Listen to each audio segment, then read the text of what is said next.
And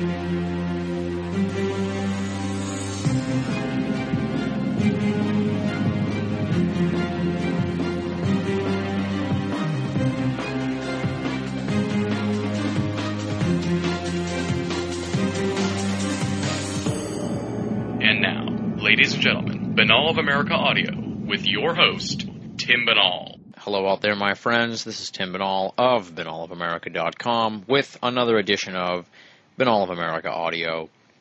It is February 4th, 2006.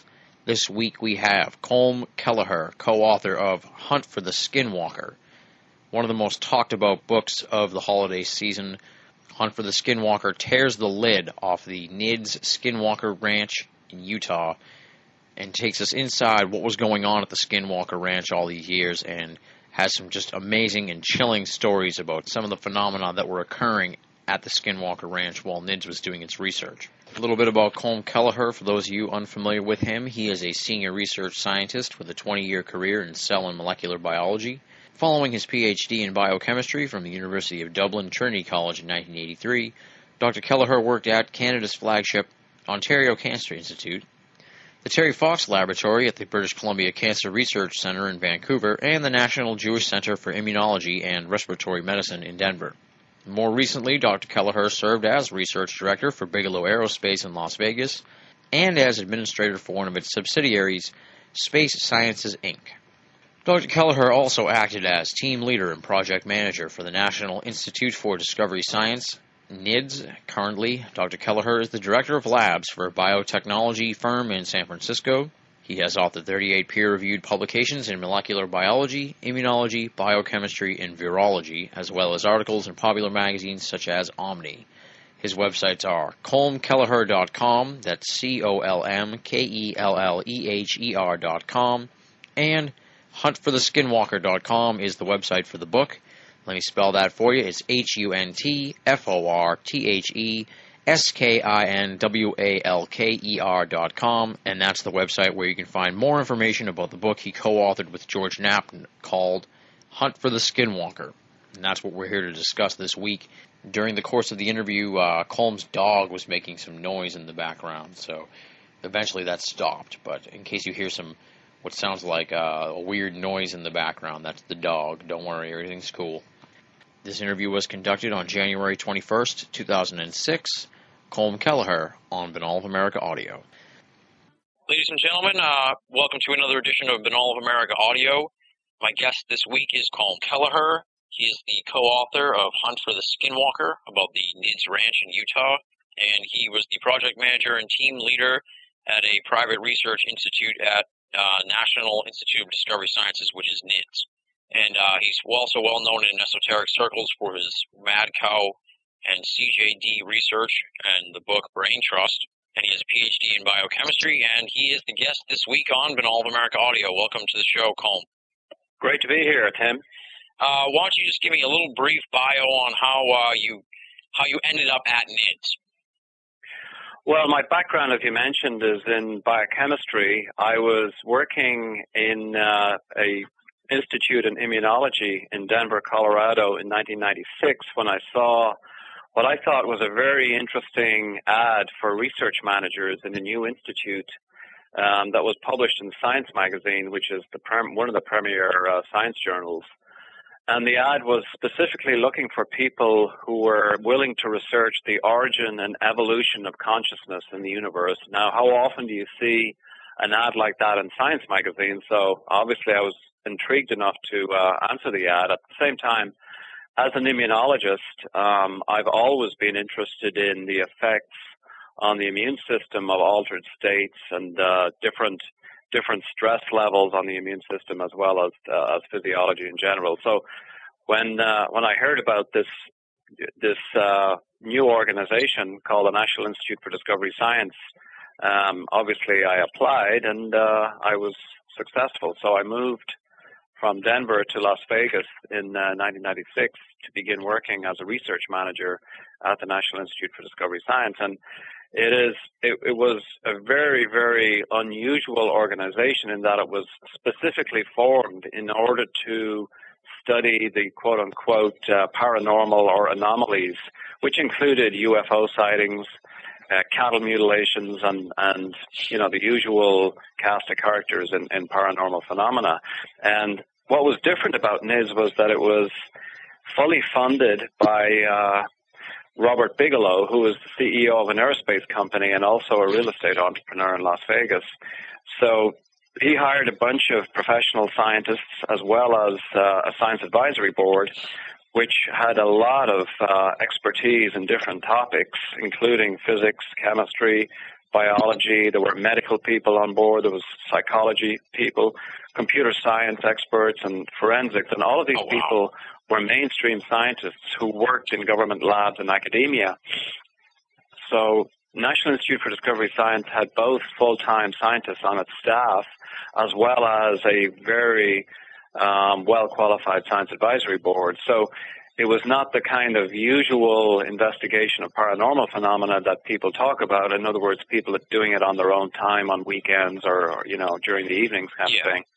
So from that perspective, I think the NIDS was a very unique organization. Now, how long were you working for NIDS before they picked up the Gorman Ranch?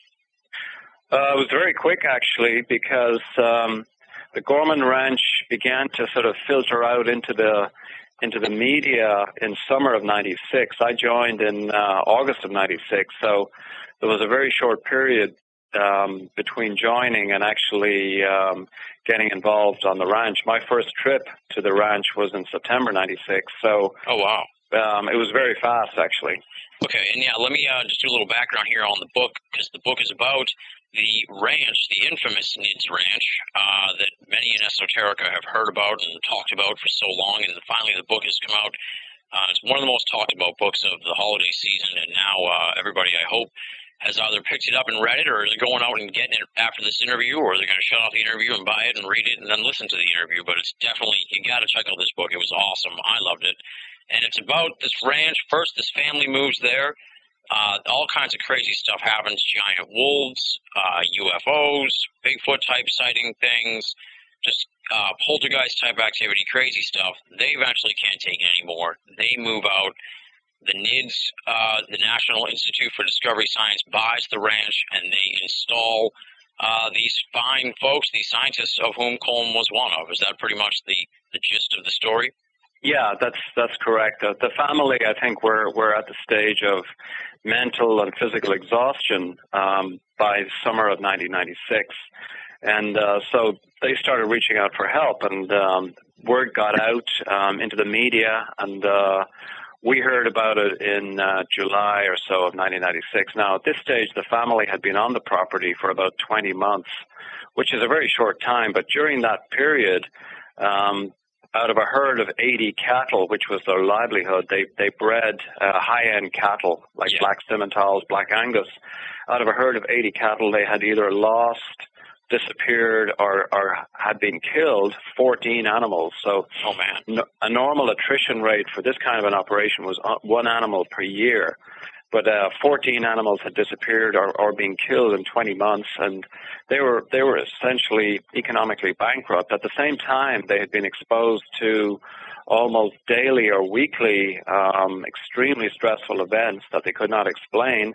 This was a Salt of the Earth family who were basically looking to set up a ranching operation in a quiet area of northeastern Utah, and they just wanted to get about their business, but they were constantly besieged by phenomena they could not explain, to the extent that they lost sleep. The kids in school, their grades fell from straight A students all the way down to D's, and they just couldn't sleep. So by the time we actually took over the property, they were all sleeping in the same living room in this small property, on the floor, just for protection, basically. In numbers, they were so traumatized by what had happened. They hadn't had a decent night's sleep in a couple of months, so they were ready to get the hell out of there as quickly as possible. And when NIDS saw the potential, we instantly purchased the ranch and set it up as an experimental laboratory in the paranormal. Now, in the story, you guys are investigating stuff, and often you say it wasn't enough to bring to the science board You follow me? Like Yeah. Now what? Like, explain to me this sort of how that was set up. Like, were they kept sort of out of the loop, but they didn't go there and check it out too. It's sort of like you would bring what you guys found to them, and then but it wasn't ever enough. Well, the Science Advisory Board, some of the members actually visited the property on a number of occasions, but there were 15 to 16 people on the board. They were all working in different parts of the country. They were extremely busy in their mainstream jobs. They worked in either research laboratories, universities, or government laboratories. So they had, very busy day jobs. So every couple of months they would be flown to Las Vegas for a series of briefings. Oh, wow. From the NIDS staff who had spent all the time on the property. We would compile all of the data that we had come up with, including any photographs, any tracings, magnetic field tracings, any videotape, and we would essentially go into these exhaustive briefings over a several-day period. And the Science Advisory Board were looking for evidence that was deemed acceptable in mainstream science, and they were pretty strict about adhering to scientific protocol. So all of the evidence that was collected, certainly in the initial stages, were basically eyewitness testimony from NIDS researchers who were on the property. They saw weird stuff. A lot of the stuff that we saw was very transient. It was difficult to capture on film because it was there one moment and then it was gone the next. Yeah. It rarely reappeared in exactly the same spot. So, setting up cameras, which we did in a particular area, sometimes didn't yield the kind of results that the Science Advisory Board was looking for. But in general, they were extremely supportive. I mean, some of them actually became mentors to the project, and they were in touch by either telephone or by email practically every week. So it was not sort of like this group of scientists who were sort of removed from the whole project. They were extremely well aware of what was going on a weekly basis, but they were flown to Las Vegas every couple of months and given these extended briefings that lasted over a few days. And now you know about how the paranormal, so there's a stigma attached to it, to studying it. Were the scientists on the science board and you guys at the ranch and stuff, was it sort of kept on the down low with these guys so it wouldn't hurt their reputation, or was it pretty well known that they were part of the NIDS board? Some of them did agree to release their names publicly and their association with NIDS, but quite a few of them refused because, for exactly the reasons you've given. And to this day, there are several members of the NIDS Science Advisory Board whose names have never been made public, and that is because some of them were extremely well known in their own fields of science, and their reputations would be tainted by association with this kind of a study. No matter how rigorous and no matter how scientific this study was, the fact is that it is considered totally off limits by mainstream science. It is considered flaky. It is damaging to one's career. You can lose research grants. You can lose your reputation. And once your reputation has gone in science, obviously everything else starts going down the toilet. Yeah, exactly. Now, maybe you can answer this question for me. It was kind of like, I'm just a suburban guy. I didn't understand this. The Gormans lost a lot of cattle. Then they moved, but there was still cattle at the NIDS Ranch. Did they not move the cattle, or how did that work out? Or was this NIDS provided cattle? The NIDS organization actually purchased a lot of the cattle from the Gormans in order to set up exactly the same conditions on the property as had been experienced in the 20 months before we bought it. So the organization actually owned the cattle. They had been sold by the Gormans to NIDS, and so we installed them essentially to keep the environment in as close approximation as previously. So when the Gormans moved off, they had they moved to about 25 miles away from the property. Tom Gorman, the family guy, was kept on at NIDS as a ranch manager for a few years because he was absolutely outraged at having been thrown off his property by something he had no idea of what was constituting the force that forced him to move off. So he was determined to find out as much as possible. He was looking to NIDS to see if he could find some answers. Yeah. So he joined the NIDS organization as a ranch manager on the property. So he became a ranch manager on the very same property that he had owned in the previous 20 months. And he did it purely to find out some more answers. And, this guy was the salt of the earth. He was not sort of given to delusions or sort of fantasies. He was extremely interested in whatever had killed his cattle because, it was a violation of his own privacy. It was a violation of his property rights. And he had no idea of who or what was doing this to him or had done it to him. So he stayed on. The rest of the family moved off to about 25 miles distance. Then a few years later, they moved out of state, and they've been trying to put this whole episode behind them. They don't want to be talked about, or they don't want to be contacted. Yeah. Now, when you guys first got to the ranch, he suggested a less is more type attitude in studying. Do you think you guys went along with that, or do you think you didn't go along with it enough, or what did you think of that sort of perspective on doing the study of the ranch? Well, we moved onto the property as quickly as possible. We installed a command and control center on the property right beside where the rancher had been living for the previous 20 months. We brought in a lot of equipment, including recording equipment, and we installed people 7/24 on the property. The Gormans, especially Tom Gorman, was advising us to, and in hindsight, it may have been wise to take his advice, but we were intent on tracking whatever this thing as quickly as possible. So his advice was take it softly, set up a command and control center, 10 miles away, be on the property as if you were hunting an extremely skittish wild animal was the advice he gave us. Yeah. We decided in the interests of time and the interests of getting data as quickly as possible to move quicker than Tom Gorman was advising. But, as it turned out, there was still plenty of activity on the property. When we moved on. It was not like everything shut down, but there was a difference in flavor to the events that happened once we moved on and the Gormans had moved out. Now, did you ever live like on the ranch? I know you guys sometimes they would spend time there. Did you actually spend time there and live there, or earlier in the book you referenced being flown from Vegas to the ranch when that first calf gets? Yeah, well, beginning in 1996, in September of 1996, we would be on the ranch. We would live on the ranch for 5-7 days. And then we would come back to Vegas for a couple of days. Then we would go back to the ranch for 5-7 days. So we were living most of the time on the ranch for the first year and a half, with the exception being once the temperature plunged down below zero up in northeastern Utah. Oh, yeah. We came back to Vegas. We were in constant daily conversations with Tom Gorman, and he would report anything unusual. We would make the decision to fly up there or not. We did have a private jet at our disposal, which is an unusual facility for a research team.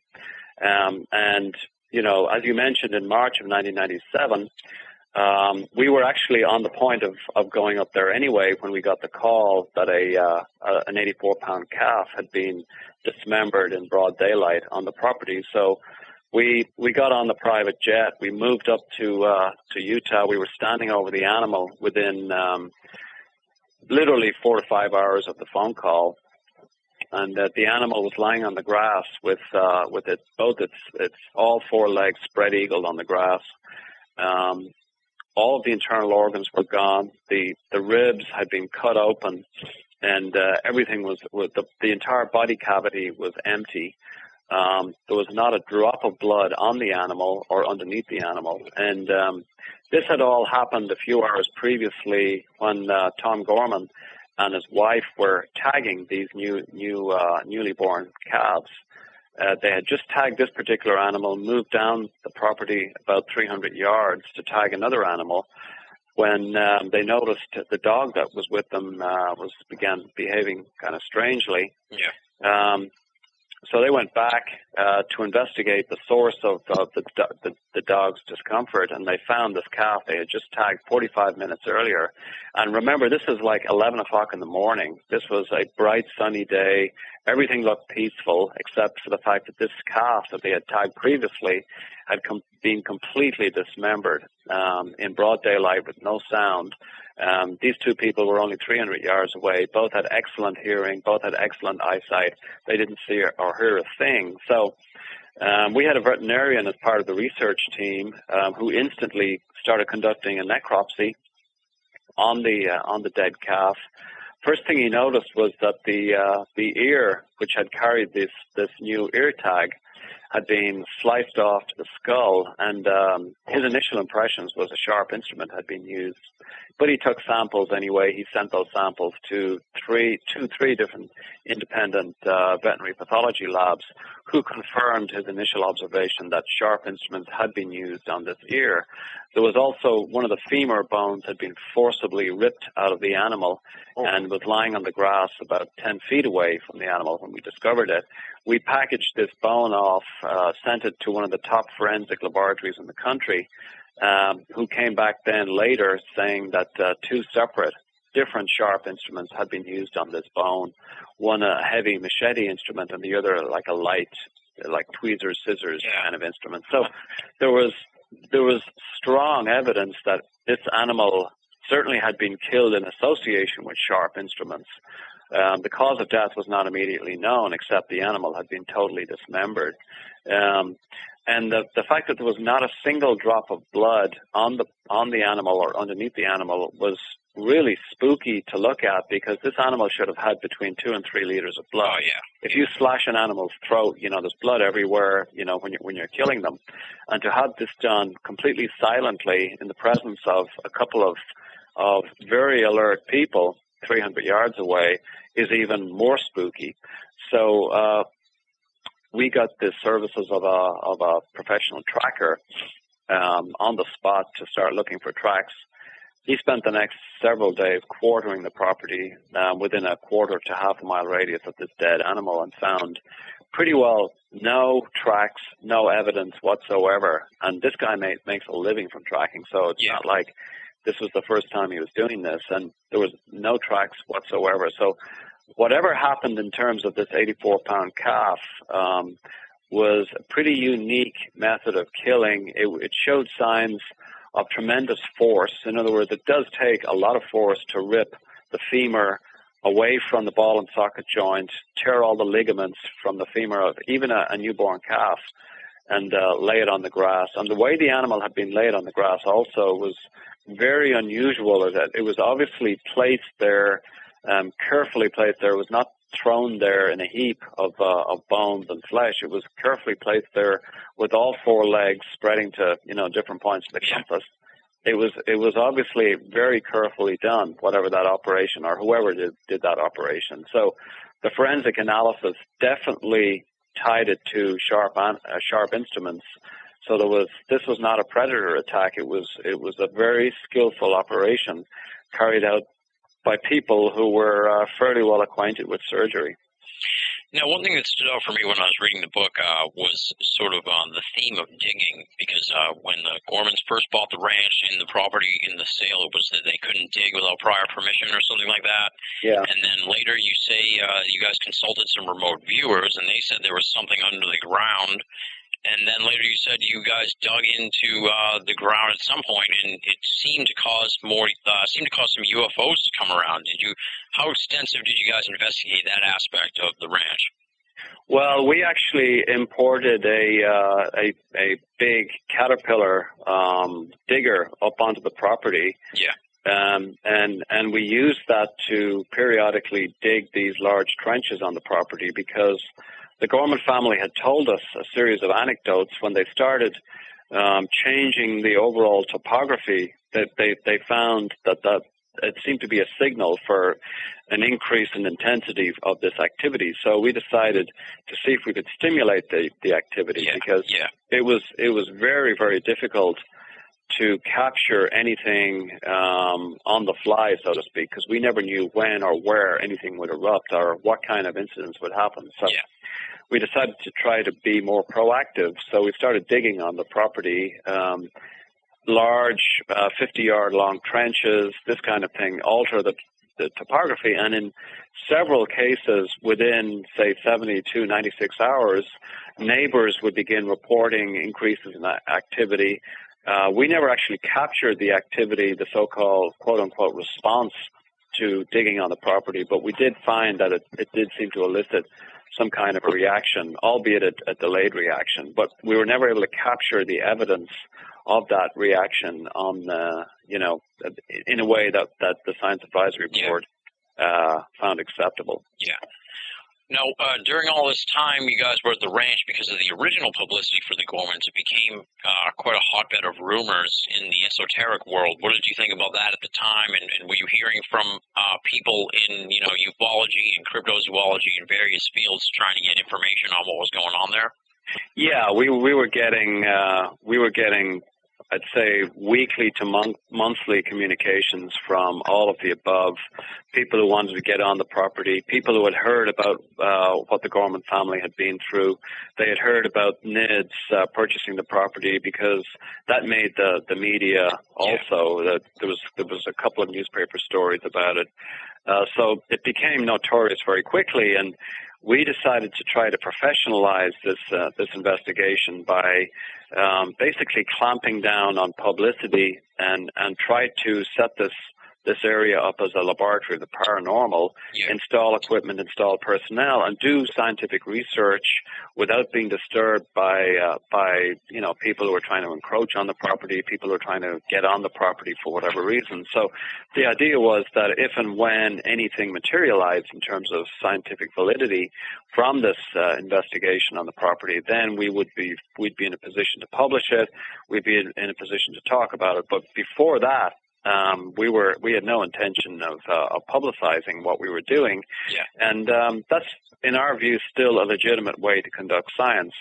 Science by press conference is always a bad idea, and this, of course, led to a whole slew of rumors in the esoteric fields that we were covering up evidence, that we were in contact with aliens, that we were trying to invite the CIA onto the property, this kind of thing. So there was multiple different conspiracy scenarios spun out of the fact that we were not willing to go on the record about the kind of research we were doing. And the reason we weren't willing to go on the record was because we were trying to conduct a legitimate scientific investigation, and the idea is to gather the data before you actually start talking about it. Yeah.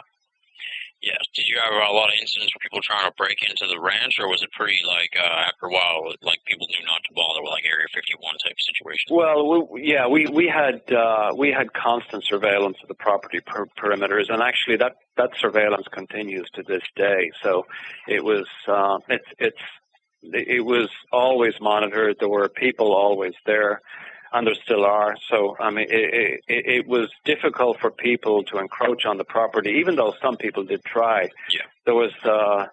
It became pretty obvious during the tenure of NIDS on the property that there were, police would be called, and any trespassers would be prosecuted to the fullest extent of the law. So there was an active discouragement of people getting on the property, and it was pretty successful. After the first spate of media publicity died down, there were very few incursions.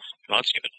Now, I know NIDS sort of has stepped down on the ranch investigation, but you guys did the Black Triangle UFO study, and you did sort of like a sister investigation in Dulce.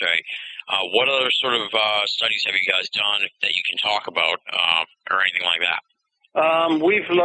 We've looked in several different areas around the country, primarily, as you mentioned, Dulce, New Mexico, and also northeastern Utah. But we've done a fair number of studies down around in the Buckeye area in Arizona, where there's been a lot of reported sightings, where the famous Phoenix Triangle was associated with that area, and we've gone to targeted areas in California on occasion to investigate alleged incursions, and also We've actually gone out east on the odd occasion too, but primarily our focus has been in the southwest of the country. Yeah. And what made you... we have investigated. We actually sent people out to Illinois during the famous January 2000 Black Triangle incident. That flew over Scott Air Force Base. So NIDS was pretty active around the country in investigating targeted sightings that were considered, considered worthy of investigation. But in general, the vast majority of the time, especially during the years 1996 through 2000, were spent either in northern New Mexico or in northeastern Utah. And what made you guys decide to do sort of like a separate study on the Black Triangle UFOs? Well, it basically fell across the desk, and once we had published the results of the Illinois sighting, it became sort of commonplace for people to start reporting sightings of these mysterious black triangles on to our website, and we got hundreds and hundreds of reports. So it was not by design that we jumped into the black triangle thing, and people started contacting us. People started reporting these incidents. Yeah. We actually opened a hotline, and we got literally hundreds of different incidents from around the country, and we interviewed all of the people involved. In some cases, 17 to 20 eyewitnesses. For example, there was another famous one in Carteret, New Jersey in 2001 that we investigated. We interviewed about 20 separate eyewitnesses, and we triangulated the sighting. But in general, I think the so-called Skinwalker Ranch was and continued to be a pretty unique area where a laboratory of these unusual incidents could be set up and studied very, very closely, because that's one of the holy grails really in this kind of research is to really focus as deeply as possible and gather as many data as possible on as many incidents as possible, and that's what we did in Utah. And the results that came out of it, as we published in this book, was a bewildering variety of different incidents that spanned all across the field of cryptozoology, paranormal, ghost hunting, ufology. All of these phenomena have been divided neatly into different categories, and what was really astounding about the Utah experience was that these boundaries seemed to be totally irrelevant to what was unfolding on the property in Utah. It was one moment it was cryptozoology, the next moment it was these weird flying objects, including these large black triangles. The next moment it would be silver discs or Mexican hat-shaped UFOs, and next minute would be cattle mutilation. So it seemed to be a Grand Central Station where multiple incidents erupted.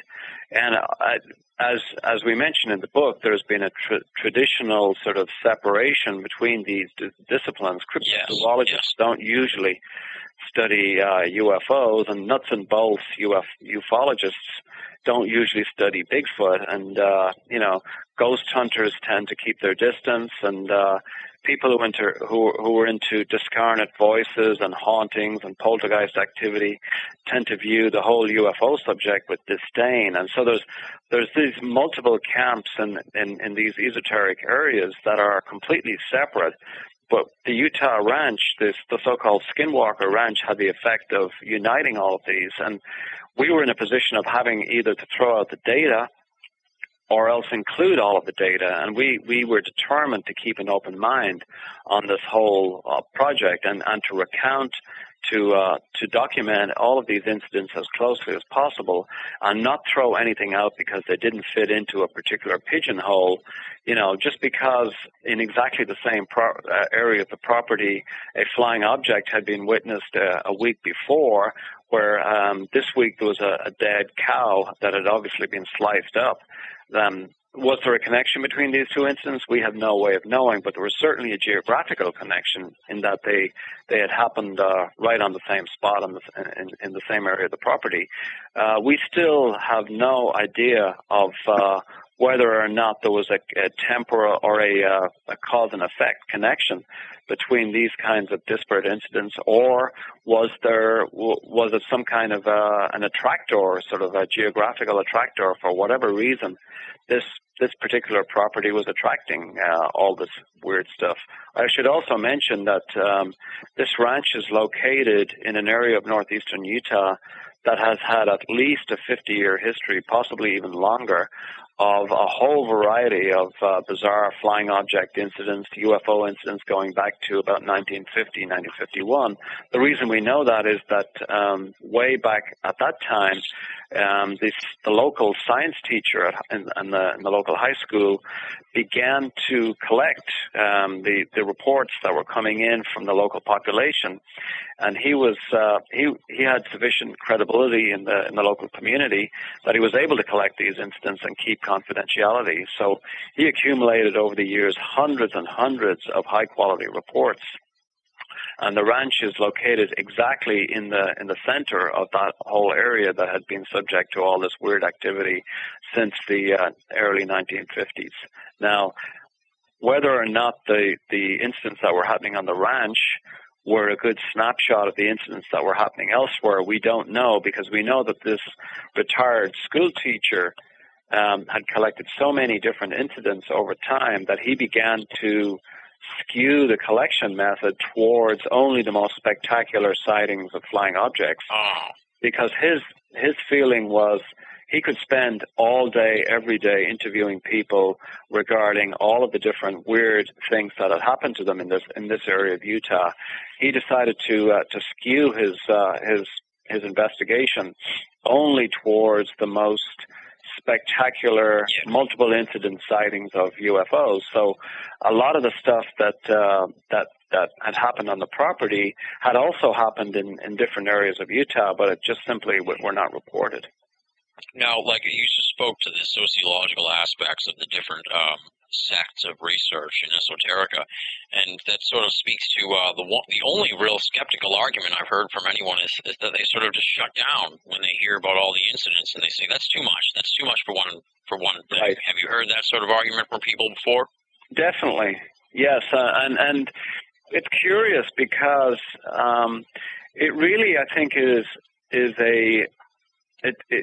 it is severely dependent on the amount of time that you spend in a given location. And it is dependent on the amount of trust that local people have. Over the years, we did gain a lot of trust from the local inhabitants. And we were able to get from them a lot of the kinds of incidents that had happened to them and there was a lot of overlap with what had happened on the ranch. So when people say it's too much, it may be just a matter of the fact that they have not spent enough time investigating a particular property, for weeks or even months at a time. So we actually saw exactly the same thing in northern New Mexico. We arrived, we began investigating. The first thing we heard was there was a bunch of strange UFO incidents, but the deeper we began to dig, the more and more incidents that began to emerge, and people were sort of less willing to come up front with a lot of strange incidents than they were sort of to recount sort of the usual UFOs flying over. But the deeper you dug, the weirder the incidents became as the trust was built up. So we think that there was probably a factor in that. And many of these so-called hotspots around the country, if you spend a lot of time digging, you find a lot more than you originally encounter. Yeah. Now, Robert Bigelow, he bought the ranch. Was the NIDS project sort of like a side thing for him? The main question is, did he ever go to the ranch? Did he ever go and check it out himself? Or was it sort of like this is a side, like an R&D type thing for his enterprise? Oh, he spent weeks literally on the ranch conducting night watches with staff. I mean, he was right hands-on the property. He was up there with night vision binoculars till 4 or 5 a.m. watching just like everybody else. He was totally captivated by all of these, the scientific way of looking at this, because that's why he funded this whole thing was to see if he could get some answers to these unusual phenomena. So he was not kind of a remote figure that was sort of off doing other stuff. He was very much involved with the property, very much involved with the research, and on a daily basis, he was either calling people or we were calling him based on incidents if he couldn't actually be there. So he was a very hands-on research guy. Yeah. All right. What do you say to the people who are like? Well, obviously, in the esoteric field, there's always a want for money, pretty much. Everybody needs money to do their research. And what do you say to the critics who are like, why won't he spend money on my developing research? And do you ever get people who say that kind of thing?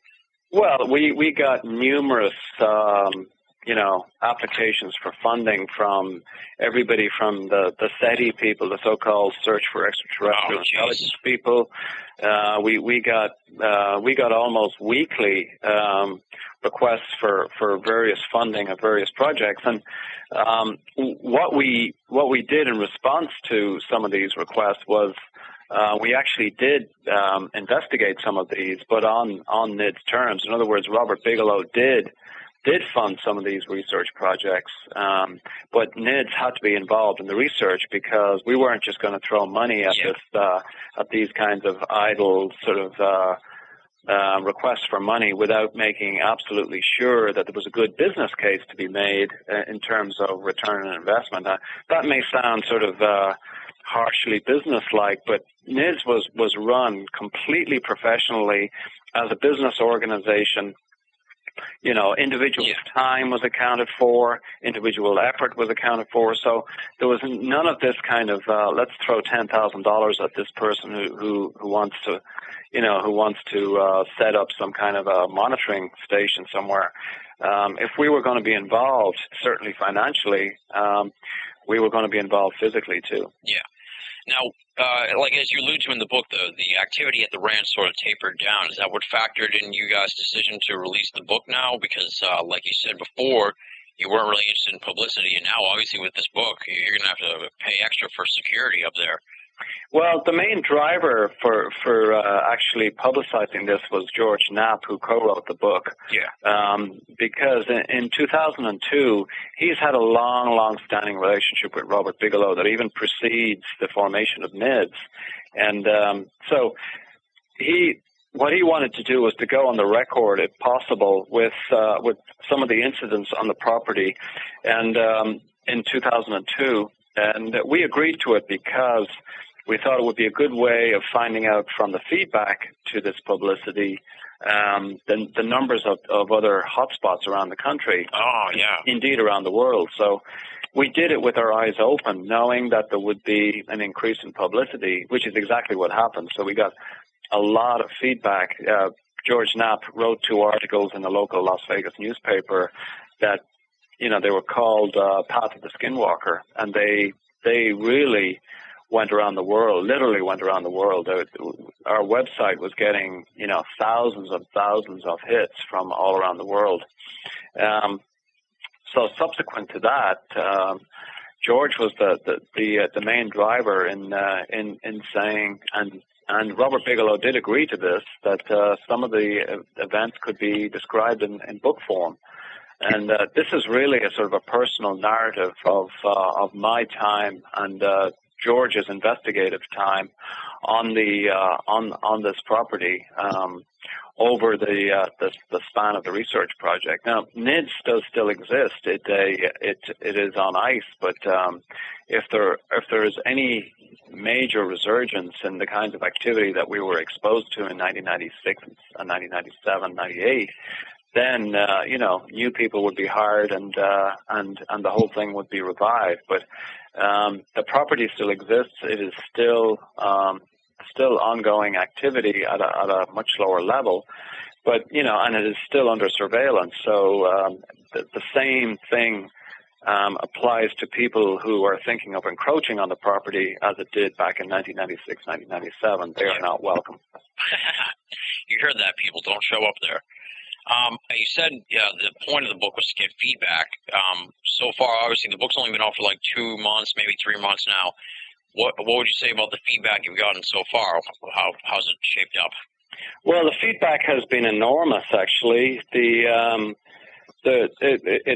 been on all sorts of email lists. It's been sold out on Amazon.com a couple of times. It's been nice. It's actually in a second printing now. Oh, wow. Already, and it only came out on December 6th, which is so a lot of copies are people are really interested in finding out what exactly happened on this property. So yeah, it's doing really well, and we've got a lot of we've got a lot of interesting feedback from different folks.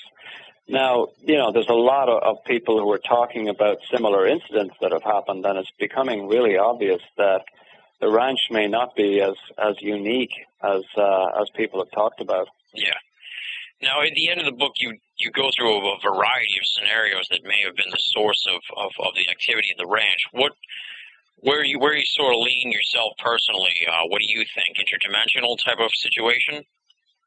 Well, one of the things that Tom Gorman used to talk about all of the time was this peculiar thing that he used to see up about a mile from his from where he lived. And this was still on the property. This large orange object would appear out of nowhere, and he took to spending a lot of time out on his property looking at this orange object. Yeah. And occasionally with a scope, he would look into this orange object, and he told me on a couple of occasions he saw like a different sky, different shape, a different color sky through the scope, through this orange object. Wow. And he figured it was some kind of a different world out there. We never actually saw that.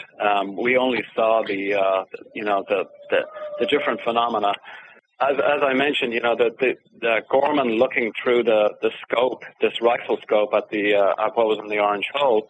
On one occasion, he actually saw through the scope this black object that was obviously moving quickly from this other side, so to speak. Yeah. Moving in his direction.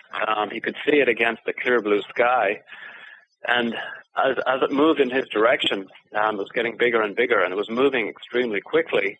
He lost it once it transited into the darkness from where he was, but it came from what looked like a bright sky, from as he looked through it. Yeah. So he figured, maybe that was some kind of evidence for something, to do with different dimensions or different realities. Whether or not that explains all of the events, we don't have enough evidence to really pinpoint. Yeah. But, the dimensional explanation is certainly an attractive one in that, all of where did all of these weird animals come from that were tracked on that property? Yeah. Gorman used to talk about these incredibly brightly colored tiny birds that were more like tropical birds that appeared and disappeared. There were these large wolves that were on the property that were seen not only by the Gormans but by neighbors. And there was a variety of different animals that NIDS staff encountered that were actually shot at on a number of occasions, and there were no blood, no tracks kind of thing. So where did those animals come from? We really have no way of knowing because there was so little physical evidence left on the ground following something like that. The exception being, of course, the dismembered calf that I talked about, and occasionally there were other animals mutilated on the property too. Now, when in your time out there, what was the single freakiest moment for you where you were like, this is paranormal, man, this is crazy? What was the scariest thing for you, the oddest? I think in June 1997, when myself and this physicist were standing out on the property, we were right out in the middle of this small pasture where previously, the previous week, a really spectacular series of infrared images had been photographed in this small pasture, and so we were staking the place out to see if we could recapture some of those. If anything was going to happen, we would capture on infrared film. So this was about midnight. It was June. It was completely quiet. This place is so isolated. You know, it's the only thing you can see is the night sky. Really, everything else is just black around the place. So probably about 70 to 100 feet to our left. Suddenly, out of nowhere, the whole place lit up. This basketball-sized object that was bluish-white was hovering about 15 feet off the ground. It was emitting this intense blue-white light, showed up on the ground, and it was just hovering there. It bounced. It seemed like it was bouncing slightly, and then 5 seconds later, it just suddenly disappeared. So we had these law enforcement type flashlights that are, you know, we can light up the whole pasture instantly. So we slammed them on and ran over to the spot. There was absolutely nothing there. There was no evidence anything had happened. So we were kind of definitely in alert mode at that stage. So we went back to the original spot, shut off the spotlight, the flashlights, and resumed operations. So the physicist with me had a set of ITT, night vision binoculars, which are ambient light enhancement binoculars. And he was scanning the perimeter of the field. I was focusing on, I had a camera with infrared film. The idea was to try to get infrared shots like the investigator had done previously in that same spot. So physicists started reporting that right in front of him was there was a bank of trees about 100 feet right in front of us. He started reporting this big black amorphous, it almost looked like a cloud, was in the tree line, moving within the trees, blocking out all the stars behind as he was looking through his infrared binoculars. Now, standing right beside him, I started taking these infrared photographs, see if we could record anything. Yeah. But the physicist became very agitated. He said that something had interfered with him, had locked onto his brain, I think how he described it later.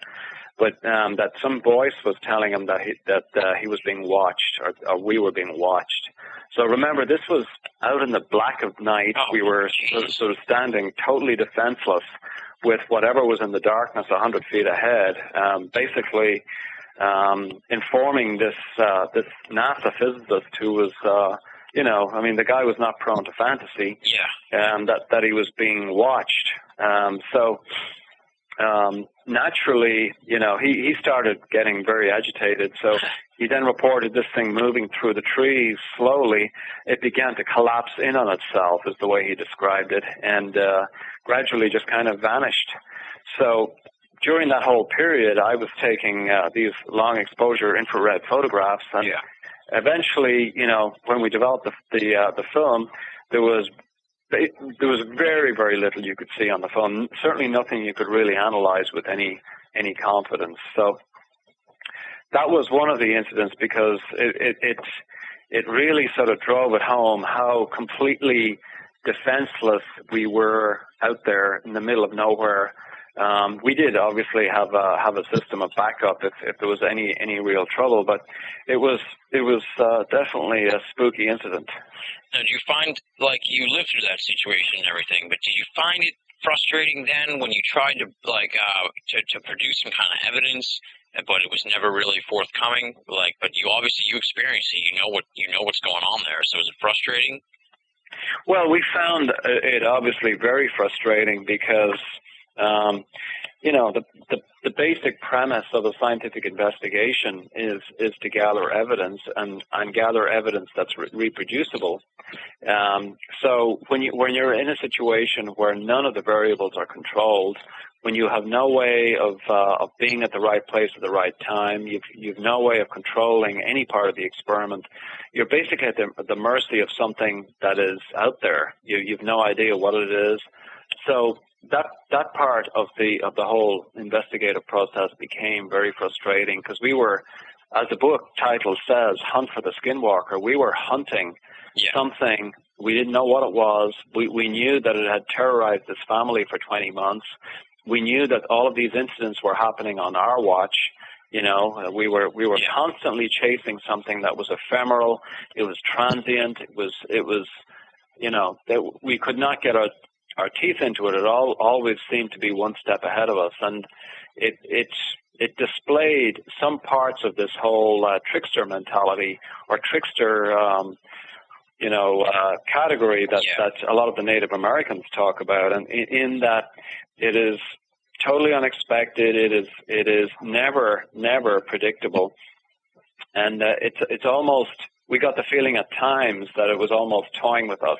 Yeah. And that may have been our sort of our way of interpreting what was happening, but there did seem to be this whole trickster phenomenon that was going on. So yeah, from a scientific perspective, it was a very, very frustrating cat and mouse game because, you know, we had the psychology of we're going after this thing, we're going to capture whatever we can on film, we're going to write it up, we're going to document it, and hopefully we're going to publish a paper on it. Yeah.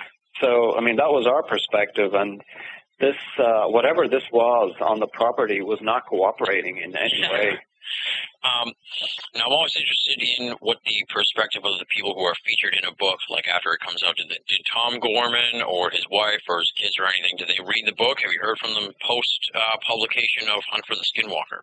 Not so far, but we did make a promise to the family to protect the family as much as humanly possible from any publicity. So we changed their names. Yeah. We altered certain parts of their background and that kind of thing to make sure that people would not start to try to track them. Even though, you know, there was a publicity about them in 1996, and people who were diligent enough will probably be able to track back, get their original names, etc. But our promise to the family was, look, we are not in any way interested in disturbing your peace of mind. So the idea is not to contact the family and to let them live their lives. They want to put this whole thing behind them. They were terrorized and they were traumatized by something they don't understand. But, you know, they've been living a life in another state for many, many years. They've had no recurrence of these incidents, and they want to just get on with their lives, because not only were they terrorized on their property, but the local community where they were living in northeastern Utah didn't take particularly kindly to this sudden upsurge in bizarre, wild stories that was centered in their small community. They're a very private community in northeastern Utah, very religious, and you know, they're not really too keen on a lot of media attention. Yeah. Final question, really, what's next for you and then NIDS in general? Well, I think NIDS is going to be reactivated when and if it's deemed that there's enough activity to really get the research, serious research into. From my perspective, I'm now currently employed in the biotechnology industry. My background is in molecular biology and in biochemistry, so I'm back doing what I was doing before this project came up way back in 1996. So, I'm obviously extremely interested in looking at all of these esoteric subjects, but I'm not particularly interested in spending the rest of my life full-time exploring these topics, because our experience at the Skinwalker Ranch was that the more you chase something like this, the more opaque it becomes. So these kinds of topics, from my perspective, you can spend a whole lifetime and really get nowhere. Yeah. Yeah, so it's just better to not watch the pot and then it'll boil, sort of thing. Exactly. And the book is available, like you said, via Amazon.com. Is it in the bookstores too? Barnes & Noble, Borders? Yeah, it's in Borders, Barnes & Noble. It's in bookstores nationwide. Awesome.